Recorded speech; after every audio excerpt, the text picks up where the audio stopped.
بلوچستان کے شہر گوادر سے ہمارے گدروشیا پوائنٹ کے نمائندے عبیداللہ بلوچ کی رپورٹ کے مطابق گورنمنٹ ڈگری کالج گوادر میں بلوچی اور اردو زبان کے مشہور شاعر عطا شاد کی یاد میں تقریب منعقد ہوئی۔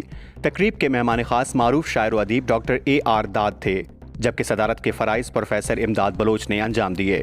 پروگرام 2 حصوں پر مشتمل تھا۔ پہلے حصے میں عطا شاد کی عزم اور شخصیت پر روشنی ڈالی گئی۔ مقررین نے کہا کہ عطا شاد بلند پایہ کے شاعر اور ادیب تھے، جنہوں نے شاعری کو جست بخشی۔ ان کی تخلیقات ادب کا سرمایہ ہیں۔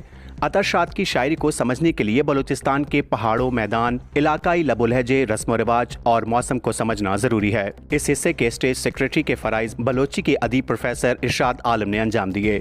مشاعرے میں طلبہ نے اپنے اشعار پیش کیے۔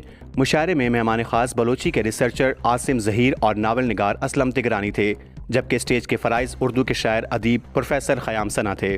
بلوچستان کی تازہ ترین خبروں سے باخبر رہنے کے لیے گدروشیا پوائنٹ چینل کو YouTube پر سبسکرائب کریں اور Facebook، Instagram اور TikTok پر فالو کریں تاکہ آپ سے کوئی خبر رہ نہ جائے۔